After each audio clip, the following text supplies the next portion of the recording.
माननीय सभासदों, माननीय सभापति जी।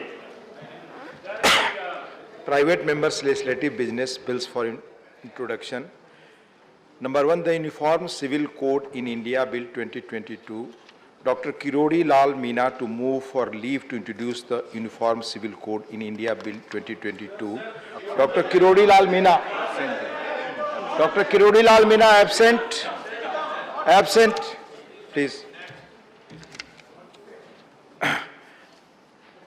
The Epidemic Diseases Prevention, Preparedness and Management Bill 2021. Sri Derek O'Brien to move for leave to introduce the Epidemic Diseases Prevention, Preparedness and Management Bill 2021. Sri Derek O'Brien.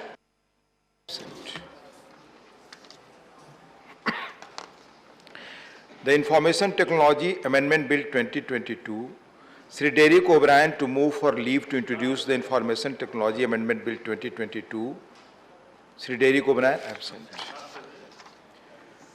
The Waqf Amendment Bill 2022. Dr. Fawzia Khan to move for leave to introduce the Waqf Amendment Bill 2022. Honorable Vice Chairman, sir, I move for leave to introduce the bill, the Waqf Amendment Bill 2022, and also to introduce the bills. Thank you. Deputy Chairman. Deputy Chairman. The question is that leave be granted to introduce the bill. Those in favor will please say aye. Those against will please say no. I think the ayes have it, the ayes have it, the ayes have it. Dr. Fawzia Khan. I move the bill, sir. Thank you.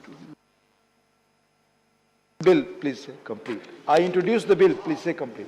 I'm sorry. I introduce the bill, sir. Thank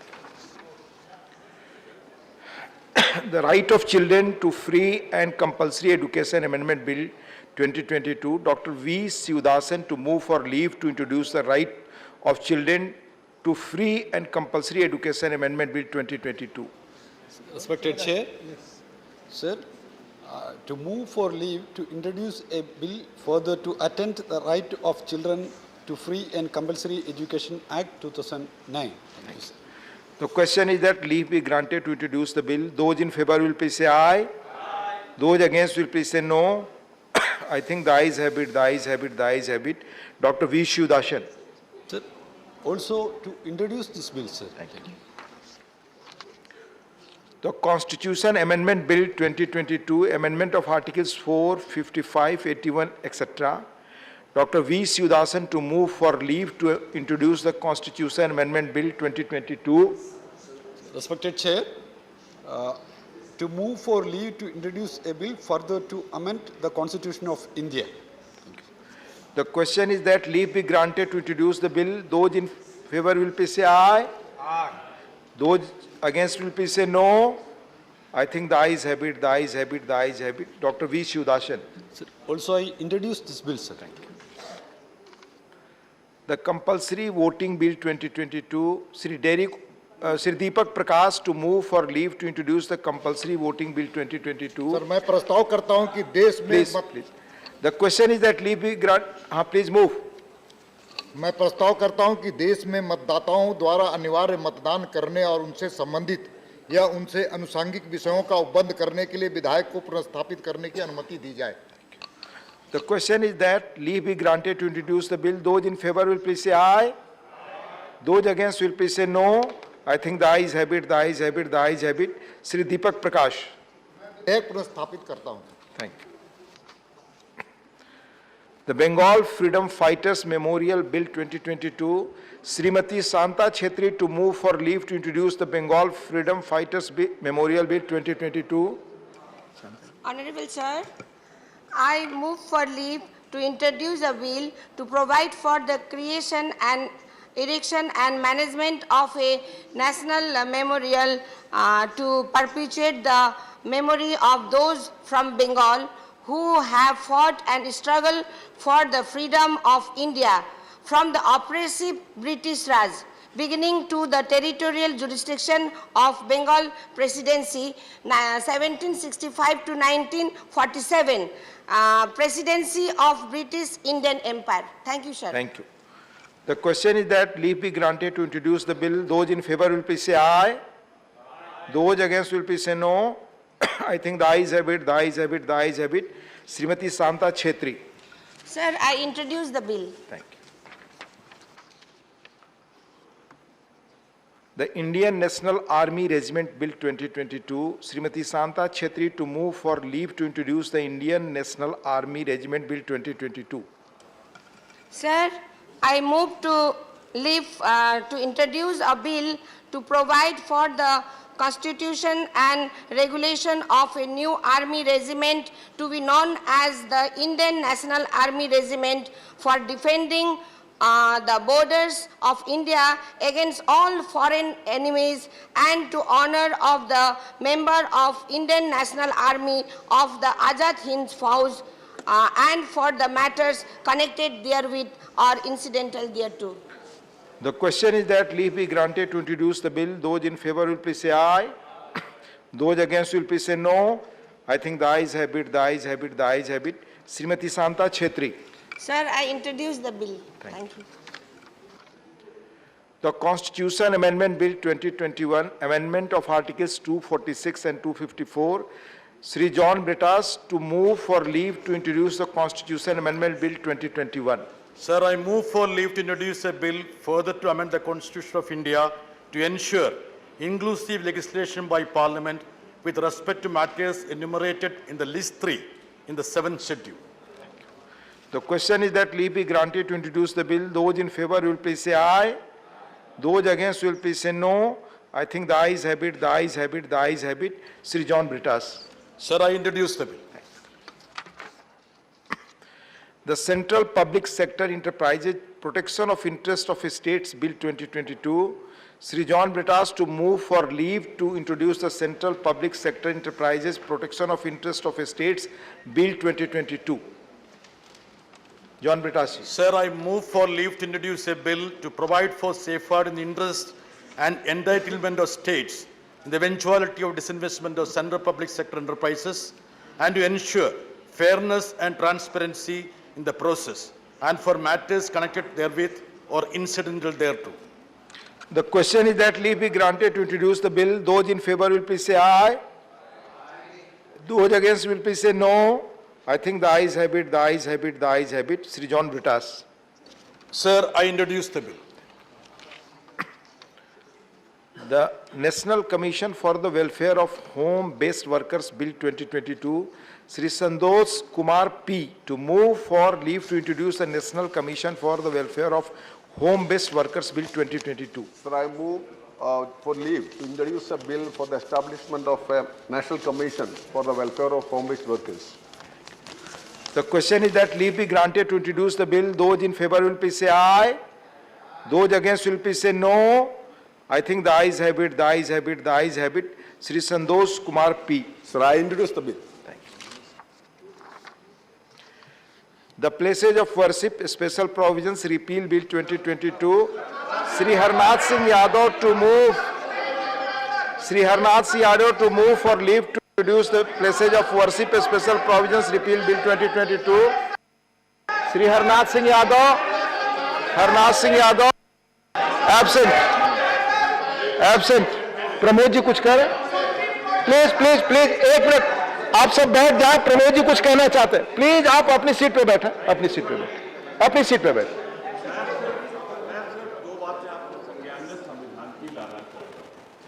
ये 4 पाए पे किस चीज के बारे में माने प्रमोद जी? ये इसको जहां तक इसकी चूंकि एजेंडे में ये आ गया है तो मैं आई वांट टू बी नहीं, बिल जो इंट्रोड्यूस नहीं हुआ उस पर आप कुछ कह नहीं सकते. अगर इंट्रोड्यूस हुआ रहता तो आपको अधिकार है बोलने का. मैं कह सकता हूं. नहीं, बिल अगर इंट्रोड्यूस हो चुका हो तो आपको पूरा अधिकार है कहने का. जो बिल हाउस की प्रॉपर्टी ही नहीं है, ये कंट्राडिक्शन होगा क्योंकि ना सुप्रीम कोर्ट हाउस की. ठीक, thank you. Now bills for consideration and passing the Right to Health Bill 2021. Professor Manoj Kumar Jha to move a motion for consideration of the Right to Health Bill 2021. Manni Manoj Kumar Jha ji. Thank you, Honorable Deputy Chairman, sir. I move the bill for discussion to provide for health as a fundamental right to all citizens and to ensure equitable access and maintenance of a standard of physical and mental health conducive to living a life in dignity and for matters connected therewith or incidental thereto be taken into consideration, sir. Motion moved. आप कुछ बोलना चाहेंगे झा साहब, तो इस पर बोल। जी।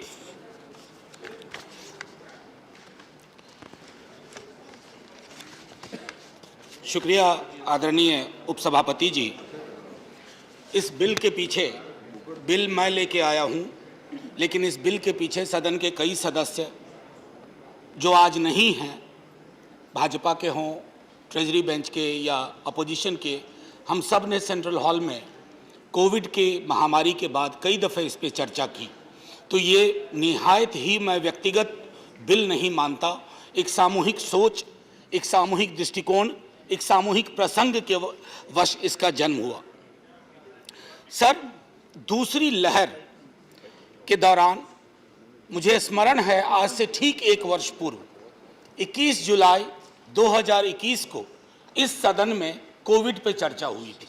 Covid की महामारी से क्या क्या खत्म हुआ, तो कहीं ना कहीं जब मैं आज बोलने को खड़ा हुआ हूं तो ये भी लगता है कि क्या भूलूं क्या याद करूं। सर, उसी दौरान जब सदन में भी चर्चा हो रही थी, मैं बिहार गया था और वहां पर भी जो हम लोगों ने कहर देखा, किसी सरकार का कोई दोष न कह करके एक व्यवस्था के चरमरा जाने के हम साक्षी रहे। हम गवाह हैं उस ऐतिहासिक क्षण के जब हमारे हाथ से चीज़ें फिसल रही थी। तो बिहार विधानमंडल के कुछ सदस्य और हमारे नेता प्रतिपक्ष तेजस्वी जी, हम लोगों ने सोचा कि इस पर कुछ काम किया जाए। उसी दृष्टिकोण से इस बिल का जन्म हुआ जो मैंने पहले कहा, और आज आपके समक्ष इन चीज़ों को लेकर के आया हूँ। सर, स्वास्थ्य को लेकर के हमारा दृष्टिकोण नियतिवादी दृष्टिकोण रहा है। जीवन को लेकर के हमारा दृष्टिकोण इस देश में नियतिवादी रहा है। डेस्टिनी, जान, मृत्यु हो गई, उसको जाना था। मैंने 1 वर्ष पूर्व इसी सदन में कहा था कि हमारे जो 2 सदस्य गए इस दुनिया से कोविड की महामारी में, उनका जाना नहीं था। सर, सरकार के खुद के आंकड़ों के मुताबिक 3.25 लाख लोग कोविड के नाम से कोविड में काल कवलित हो गए। सर, मेरा अभी भी मानना है, और आप में से अधिकांश लोग मानेंगे, कि ये मौत सिर्फ महामारी से नहीं हुई, ये मौतें हुई हैं व्यवस्था के चरमराने से। शायद हमारी व्यवस्थाएं इतनी इलास्टिक, इतनी वाइड, उनका एम्बिट इतना विशाल नहीं था कि वो उस सब चीज को समाहित कर सके जिसने कोविड ने हमें एक चैलेंज के रूप में दिया था। सर, मैं एनएफएसएस का डेटा देख रहा था, और वो डेटा हम सब के लिए चिंता का विषय होना चाहिए। किसी राज्य में किसी की सरकार है, केंद्र में किसी की सरकार है, और अक्सर हम इस बात को कह करके आंख मूंद लेते हैं कि स्वास्थ्य तो राज्य के क्षेत्र में है, राज्य का मामला है। सर नहीं, जीवन और मृत्यु हमारे संविधान के अंदर कितने आर्टिकल्स हैं जिसको लेकर के जीवन और मृत्यु के दृष्टिकोण में ये स्टेट, सेंटर और कंकरेंट की अवधारणा को त्यागना होगा। वो क्षण आज है। सर, मैं एनएफएसएस का डेटा, मैं डिटेल डेटा नहीं दूंगा, हमारे माननीय स्वास्थ्य मंत्री जी भी हैं यहाँ बैठे हुए, हम सब वाकिफ हैं कि मैटरनल मोर्टेलिटी रेशियो दुनिया में हम उन देशों में हमारा नाम है जो चिंता का विषय है। नियोनेटल हो, अंडर 5 मोर्टेलिटी रेट हो, ट्यूबरकुलोसिस हो, ओवरऑल लाइफ एक्सपेक्टेंसी हो। सर, ये सरकार के खुद के आंकड़े हैं, ये चिंता का विषय है। ये बिल आरोप प्रत्यारोप के लिए नहीं लाया गया। इस बिल के माध्यम से मेरा आग्रह, मैं जानता हूं प्राइवेट मेंबर बिल कैसे खत्म हो जाता है, उसमें सिर्फ सिवाय चर्चा के कुछ हासिल नहीं होता, लेकिन मेरी मंशा होगी, मेरा आग्रह होगा, मेरी अपील है तमाम उन लोगों के बिहाफ पे। सर, चाहे आप कहें 3.25 लाख लोग, कई लोग कहते हैं कि नहीं कई लाख ज्यादा थे, मुझे आंकड़े में नहीं जाना है। वो जो भी मौत हुई, वो जो लाशें हमने गंगा और सरयू के किनारे देखी, वो सब आज हमसे ये डिमांड कर रहे हैं कि स्वास्थ्य के अधिकार को मौलिक अधिकार में शामिल करना चाहिए। स्वास्थ्य को हम इस नियतिवादी दृष्टिकोण से निकाल करके एक डुएबल प्रोपोजिशन में तब्दील करें, और उसके लिए आवश्यक है कि आंकड़े से डरे नहीं, आंकड़ों को कन्फ्रंट करें, और कन्फ्रंट करने के पश्चात एक ऐसी नीति विकसित करें जिस नीति के तहत आगे कभी कोई महामारी आए सर, तो हम उस महामारी के समक्ष बेबस ना हो जाए, हताश और निराश ना हो जाए। क्योंकि हम सबको याद है सर, कर्फ्यू सा सन्नाटा था, पूरे देश में, लेकिन बीच में चीख पुकार आती थी सर, चित्कार होती थी, कभी ऑक्सीजन के लिए, कभी हॉस्पिटल बेड के लिए। उसके पीछे सिर्फ एक कारण था कि हमने कल्पना नहीं की थी, हमारी संकल्पना में, हमारे इमेजिनेशन में, हमारे पॉलिटिकल इमेजिनेशन में स्वास्थ्य को लेकर के जो गांभीर्य होना चाहिए उसका अभाव रहा। मैं सिर्फ बीते 8 वर्ष की बात नहीं कर रहा हूं, कई वर्षों की गणना होगी, जो गांभीर्य के अभाव की जब गणना होगी, लेकिन वक्त अब है कि हम उसको दुरुस्त करने की कोशिश करें। सर, कल ही इस हाउस में एक बिल पास हुआ, नहीं चर्चा हो रही है, पास नहीं हुआ अभी, वेपन्स ऑफ मास डिस्ट्रक्शन। मैंने कल भी कहा था कि वो एक इंटरनेशनल कमिटमेंट की वजह से उस बिल को गंभीरतापूर्वक लिया गया और उसको पास करने की कोशिश की गई। लेकिन सर, हमारा कमिटमेंट कई चीजों के लिए है।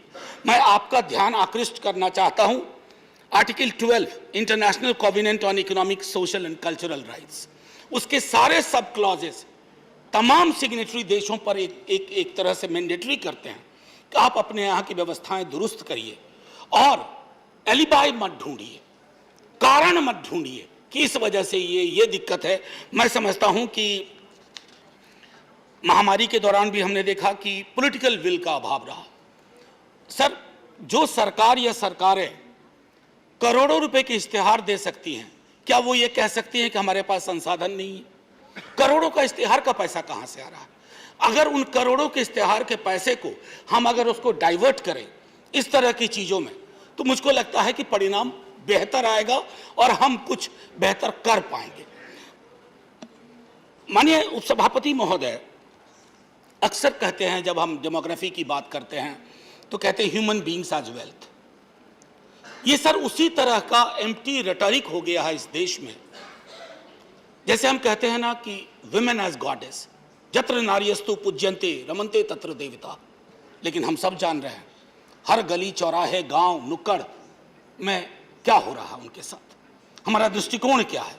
तो मैं समझता हूं कि इसको सिर्फ एक empty rhetoric, human beings as capital, human capital, इस दृष्टिकोण से निकाल करके, और पॉलिटिक्स ऑफ पॉपुलेशन के बारे में बीते दिनों में काफ़ी बात हो रही है। संभवतः मैं जब आज यहाँ बोल रहा हूँ तो शायद लोकसभा में एक बिल आया होगा कि जनसंख्या नियंत्रण विधेयक। सर, पॉलिटिक्स ऑफ पॉपुलेशन से निकल करके पॉलिटिक्स ऑफ लाइफ होनी चाहिए।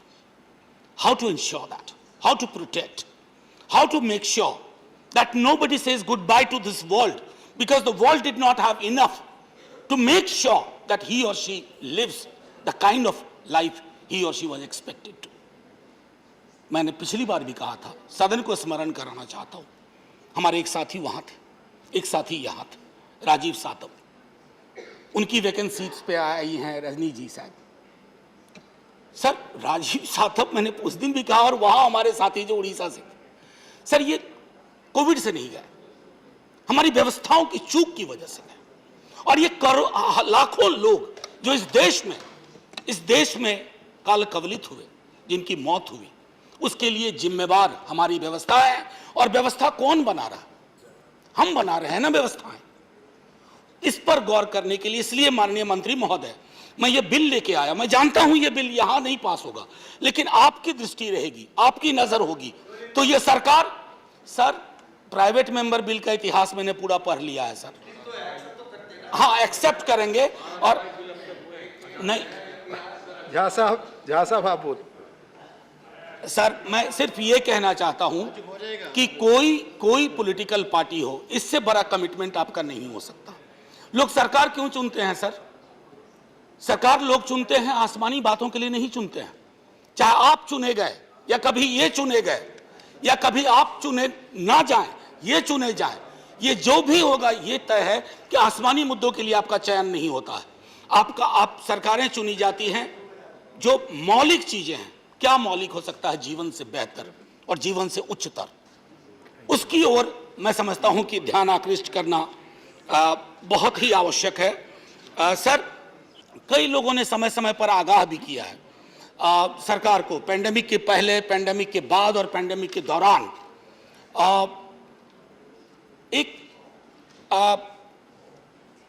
बहुत लोग, पता नहीं, पॉल फार्मर एक डॉक्टर थे सर, वो बॉस्टन से पढ़ने के बाद ज़्यादातर समय उन्होंने हैती में लगाया, और वो एक किताब भी बड़ी अच्छी उनके बारे में है, ट्रेसी किडन ने लिखी है, माउंटेन्स बियॉन्ड माउंटेन्स। हमें उस तरह की व्यवस्थाओं की ज़रूरत है। और मुझे स्मरण है कि पेंडेमिक के दौरान हमारे एक मित्र भी हैं, काफ़ी गंभीरतापूर्वक उन्होंने राइट टू हेल्थ के दृष्टिकोण से, एम्स में प्रोफेसर हैं प्रोफेसर शाह आलम, उन्होंने भी लगातार सरकार से आग्रह किया कि पब्लिक हेल्थ को लेकर के जो हमारा नज़रिया होना चाहिए, क्योंकि कोविड के एक मेमोरियल की ज़रूरत हमारे इस देश को है। जैसे है ना होलोकास्ट मेमोरियल, उसी तरह से कोविड मेमोरियल, जो कि हमें रिमाइंड करेगा कि हमसे कहाँ चूक हुई, हमारी चूक और व्यवस्था की वजह से कैसे जाने गई, क्योंकि एक स्मृति लोप सा हो गया है सर।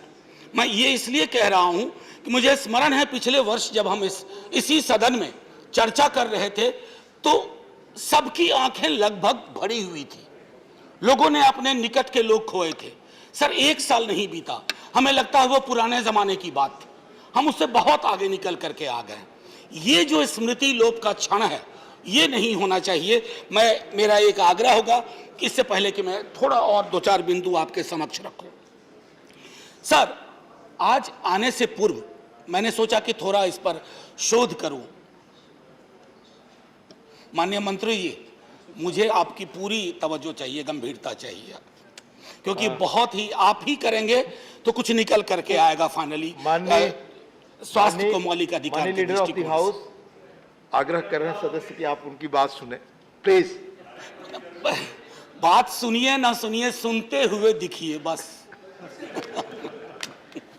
एनीवे सर मैं कॉन्स्टिट्यूएंट असेंबली में देख रहा था 2 सितंबर 1949 को इस विषय पर 2 सितंबर 1949 को इस विषय पर बेहद चर्चा हुई थी और हमारे एक महत्वपूर्ण सदस्य थे HV कामत, हरि विष्णु कामत, उन्होंने इंटरवेंशन किया था और शुरुआत की थी शरीर माध्यम खलु धर्म साधनम, शरीर माध्यम खलु धर्म साधनम, यानी कि स्वास्थ्य ही वो सीढ़ी है जिससे जीवन की उच्चतम श्रेणी तक आप पहुंच सकते हैं।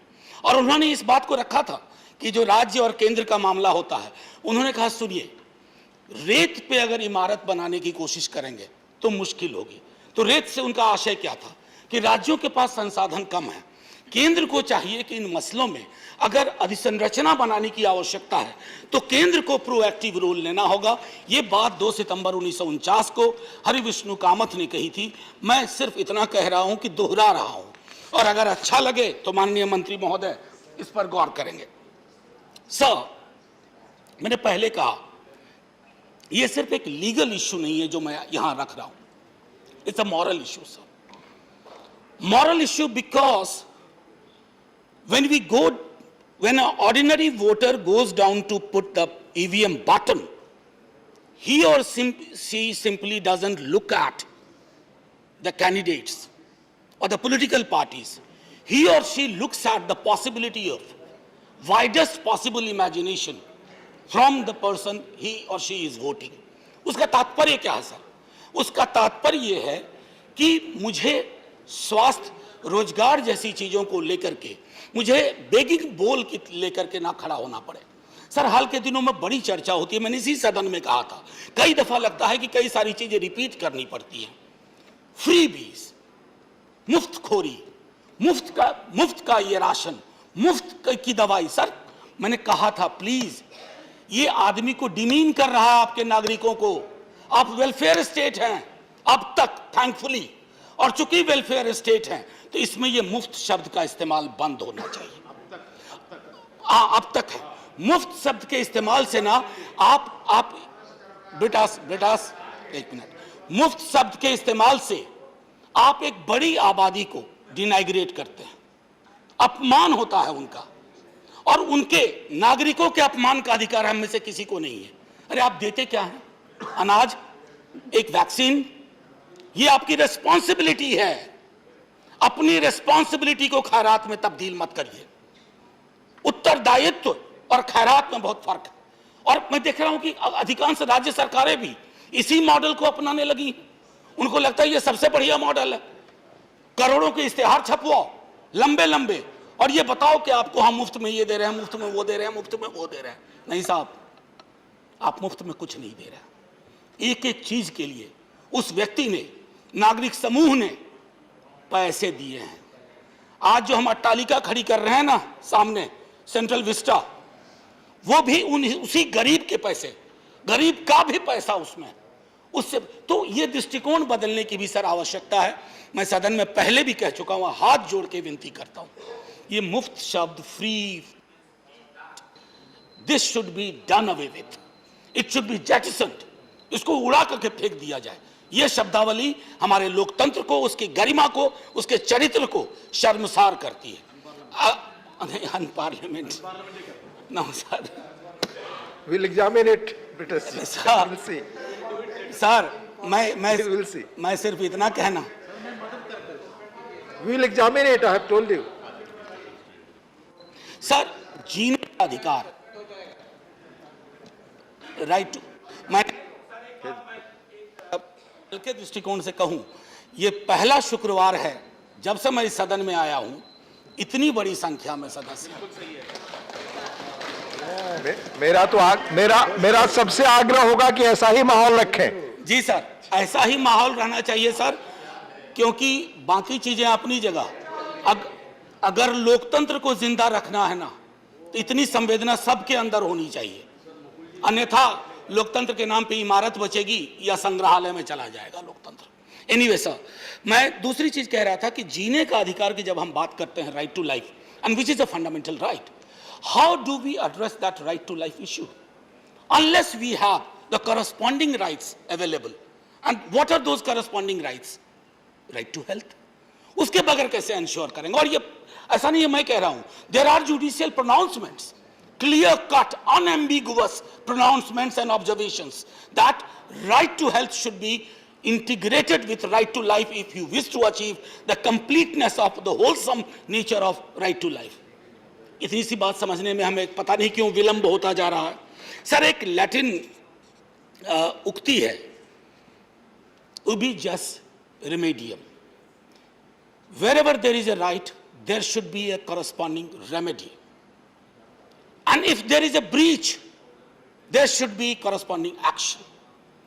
अगर इस नजरिए से हमने अपने स्वास्थ्य की चीजों को देखा होता, आज ही सर हमारे सीनियर रामगोपाल जी यहां बैठे हुए हैं, आज माननीय मंत्री जी से बात कर रहे थे एक केस के बारे में, दिल्ली के एक अस्पताल ने आयुष्मान भारत वगैरह वो कार्ड नहीं लिया, 50 लाख का बिल बनाया। Sir, correct me if I am wrong sir, Ramgopal ji sir, 50 lakh. I know my friends, they recovered from COVID, died of the shock of the long, huge bills. Sir, मैं बाजार विरोधी नहीं हूं, अन्यथा ना लिया जाए, मैं जानता हूं, लेकिन बाजार लाभ हानि पे चलता है, प्रॉफिट एंड लॉस, और जिंदगी लाभ हानि के दृष्टिकोण से नहीं चलती है सर। जिंदगी को लाभ हानि के दृष्टिकोण से अगर हम देखेंगे ना, तो तराजू में जिंदगी भारी होगी सर।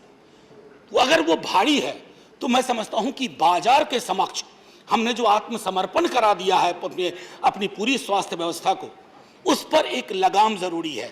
मैं सिर्फ ये चाहता हूं कि बाजार को आप इतनी आजादी ना दें कि आम नागरिक गुलाम हो जाए, आम नागरिक के पास कोई विकल्प ना बचे।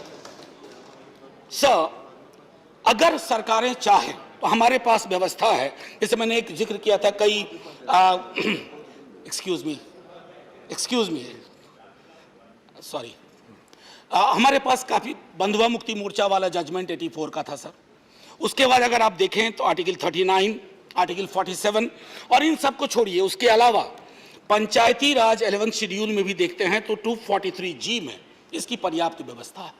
तो सरकारों को अगर ये पॉलिटिकल विल होगा, पॉलिटिकल इमेजिनेशन होगा, तो कोई चिंता का विषय नहीं है, आप आसानी से इसे हासिल कर सकते हैं। सर, जब मैं राइट टू हेल्थ की बात करता हूं तो ये क्या इनकॉर्पोरेट करता है?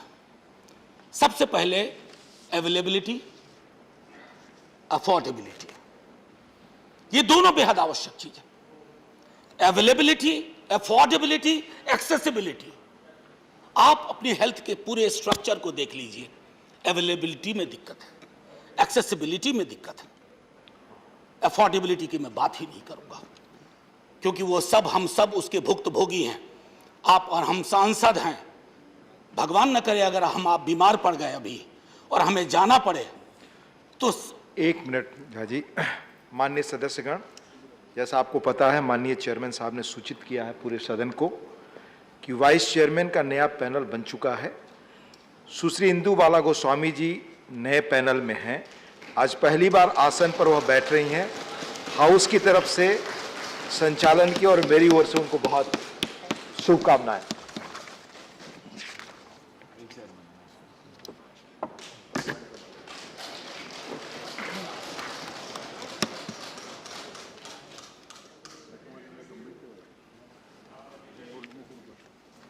Please continue. Yeah. Thank you, Ma'am Vice Chairperson. Congratulations and thank you. May I continue now, ma'am? जी, तो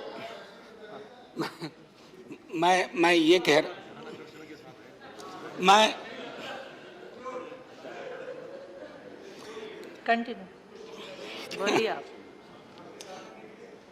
असल में एक चीज कहना चाहता था कि चेयर में पहली बार आपको देख रहा हूं, तो वो पूरा विजुअल पिरामिड को भी एडजस्ट होने में थोड़ा टाइम लगेगा। एनीवे मैम, तो जब मैं मौलिक अधिकार के अंदर लाने की बात कर रहा हूं तो उसके बारे में एक स्पष्ट दृष्टिकोण ये है कि एक बार अगर हमने स्वास्थ्य को जीवन का अधिकार के साथ जोड़ते हुए मौलिक अधिकार में ले लिया, तो मैं नहीं समझता हूं कि बाजार के कोई रॉन्ग प्लेयर हों या कोई रॉन्गफुल चीज़ें होंगी। हमारे पास पुख्ता व्यवस्थाएं होंगी। मैम, मैं ये देख रहा था कि लैंसेट की एक स्टडी कहती है कि हर वर्ष 24 लाख मौतें होती हैं हमारे मुल्क में उन चीज़ों से मैं बाकी मौतों का जिक्र नहीं कर रहा हूं जो ट्रीटेबल डिजीज। ये तो हमारी चूक है ना, ये तो हमारा फेलियर है, ये हमारे सिस्टम का फेलियर है। हालांकि मैं सिस्टम शब्द को भी नहीं उचित मानता, क्योंकि सिस्टम है क्या? सिस्टम हम आप है, उसका फेलियर है। ये लैंसेट की स्टडी कहती है। मैं क्यों ये कह रहा हूं? मेडिकल कारणों से पलायन भी होता है सर। जो मैं एक्सेसिबिलिटी, अफोर्डेबिलिटी, मैं उस राज्य से आता हूं जहां कहने को एम्स है, नए बने हैं, लेकिन आप अभी चले जाइए दिल्ली के एम्स, गलियारे में बेड के इंतजार में हजारों लोग बिहार के आपको मिलेंगे, अंदर नहीं एंट्री हो पा रही है। ये क्यों हो रहा है? जब मेडिकल कारणों से पलायन होता है माननीय स्वास्थ्य मंत्री जी, तो एक पूरा घर मूव करता है। वो दिल्ली में आकर ठिकाना लेता है, किराए का मकान लेता है, रसोई का इंतजाम करता है। ठीक हो या ना हो, उसकी जिंदगी खत्म हो जाती है, वो गरीबी में चला जाता है। 230 मिलियन लोग on an average first Covid wave के बाद, अजीम प्रेमजी फाउंडेशन की स्टडी है, वो गरीबी में चले गए, गुर्बत उन पे हावी हो गई। मैं इसलिए बार बार पिछले दफे भी बात में मैंने कहा था कि हम लोगों को ये तय करना होगा कि ये जो ओवरचार्ज करते हैं हॉस्पिटल्स, जैसा मैंने एक उदाहरण दिया, सैकड़ों उदाहरण हैं, ये जो मेडिकल माइग्रेशन होता है जिसकी वजह से परिवार के परिवार छत विछत हो जाते हैं, आखिर इसका निदान क्या है? निदान इसका एकमात्र है मेडिकल पॉवर्टी को चेक करना है। वो लगातार बढ़ रही है मेडिकल पॉवर्टी। हम लोगों ने अब तक पढ़ा था एब्सोल्यूट पॉवर्टी, रिलेटिव पॉवर्टी। अब there is a new concept called medical poverty. Medical poverty is the reason, is the outcome of our failure to address the core issues. Failure to provide affordable health care, universal health care, accessible health care. तो इसको हम एक category में ये कह दें कि medical ये उधर का मसला है, इससे हमारा कुछ खास लेना देना नहीं। बस 2-3 मिनट और लूंगा ma'am. More than anything else, Ma'am Chairperson, through you to my fellow members as well as Honorable Minister. Sir, in the 75th year of India's independence, celebrating independence, worshipping and celebrating the heroes, having tricolor at every home is important. These symbols are very important. But democracy and our collective will should move beyond hollow symbolism. We must address the core issues. And there is nothing more important than ensuring that everybody gets free health care, irrespective of strata, irrespective of the location, irrespective of the region, irrespective of the voting pattern or voting behavior. And I would reiterate, never call it free. Never call it, we have done it to you and you did not deserve. Now, ma'am, just a couple of things before I conclude. This House must also urge the government, I mean the House, not individual parties or members, that the GDP we spend on health should be toned up. It should go high. Because more often than not, we have seen that governments, before coming to power, they make a commitment that we'll spend this much of amount of GDP, this proportion of GDP on health. And every time, education and health are the biggest casualty. अरे साहब, स्वास्थ्य और शिक्षा से बेहतर आपके पास कोई न उपकरण है, न चुनौती है, न प्राथमिकता है। अगर ये हम आप सबके बीच में स्वीकार्य है, तो हमारी जीडीपी का एक बड़ा हिस्सा वहां खर्च होना चाहिए। मैं एक बार पुनः एक बात कहूंगा, लेजिस्लेटिव कॉम्पिटेंस पे आने से पहले, ये जो इंश्योरेंस मॉडल है, इस पर भी माननीय मंत्री महोदय पुनर्विचार होना चाहिए। This insurance model of healthcare is actually heavily tilted in favor of the insurance companies. Insurance companies का बहुत फायदा हो रहा है, मैं मानता हूं। अगर हमारी चिंता इंश्योरेंस कंपनीज को पुष्पित पल्लवित करने में है, तो जाहिर तौर पर आप करिए जो आप कर रहे हैं। लेकिन अगर आपकी चिंता 140 करोड़ हिंदुस्तानी नागरिकों में है, तो आप इंश्योरेंस मॉडल को रिविजिट करिए। मैं इसको खारिज करने की बात नहीं कर रहा हूं। Visit, have multiple strata, different strata should have a different kind of arrangement. अगर हम वो कर पाएंगे तो शायद बेहतर कर पाएंगे। मैम, आखिरी में एक बात मैं कहना चाहूंगा कि लेजिस्लेटिव कॉम्पिटेंस की बात होती है। अब आप देखिए, स्टेट सब्जेक्ट है, मैंने जीडीपी की बात पहले ही की, स्टेट सब्जेक्ट है, लेकिन हेल्थ को लेकर सेंट्रल गवर्नमेंट की स्कीम्स देखिए, राज्यों की देखिए। क्या ये बेहतर नहीं होगा कि एक बेहतर समन्वय हो, और उस बेहतर समन्वय के आधार पर एक इनेबलिंग लेजिस्लेशन सेंटर से जाए, ताकि जो मौलिक अधिकार की हम बात कर रहे हैं उसमें हम हासिल कर पाएं। 2 साल के कोविड ने हमें बहुत सारी चीजें दी है, और सबसे बड़ी चीज यह एक दी है कि हेल्थ हमारे पॉलिटिकल विल में आने की कोशिश कर रहा है, पॉलिटिकल इमेजिनेशन में आने की कोशिश कर रहा है। यहाँ बांध न बनाया जाए, दरवाजे न बंद किए जाएं। मैं सिर्फ इतना कहूँगा, आखिर में जब तमाम चर्चा होगी तो मैं कुछ अपनी बातें बाद में रखूँगा मैम चेयरपर्सन, लेकिन महत्वपूर्ण ये है कि हेल्थ को कंप्लीट पैराडाइम में देखना होगा, प्रतिमान उसका देखना होगा। मेंटल हेल्थ का मामला है, एक किताब है the myth of mental illness. हमारे अपनी वोकैबुलरी में इन दिनों भी कितनी सारे शब्द हैं जो हम चाहे अनचाहे उपयोग में लाते हैं, और वो सारे शब्द डिमीनिंग हैं। अगर हमारे देश का कोई नागरिक मानसिक रूप से स्वस्थ नहीं है, शारीरिक रूप से स्वस्थ नहीं है, तो कहीं ना कहीं हम सबको एक चुनौती देता है कि हम चूंकि अस्वस्थ हैं, हम उनके स्वास्थ्य को लेकर के चिंतित नहीं हैं। अतः ये छवियां हम देख पा रहे हैं। मैं पुनः आपका बहुत बहुत धन्यवाद देता हूं, सदन के अपने साथियों का। इस पर विशद चर्चा हो, ये चर्चा मैंने आरंभ में ही कहा था कि ये दलों के दायरे से परे हैं।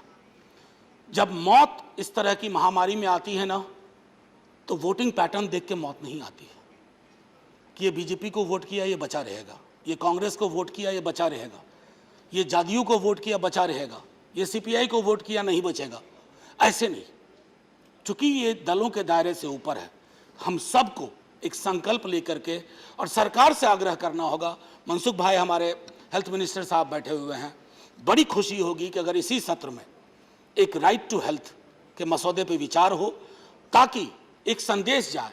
वो जो लाखों लोग दुनिया से गए हैं ना, उनको श्रद्धांजलि अभी ढंग से नहीं मिली है। पहली बात तो हमने उनकी मौतों को माना ही नहीं कि कोविड से मरे हैं, और अब अगर मान भी लिया कहीं तो श्रद्धांजलि सभा नहीं हुई। ये सदन एक श्रद्धांजलि सभा भी है आज उन मौतों का, और उन मौतों को मरे हुए व्यक्तियों को एक गारंटी है सदन की ओर से, हम बहुत जल्द वो व्यवस्था बहाल करेंगे कि आपकी श्रेणी में इस तरह की मौतें फिर ना हो। जय हिंद मैम, जय हिंद सर। Motion moved.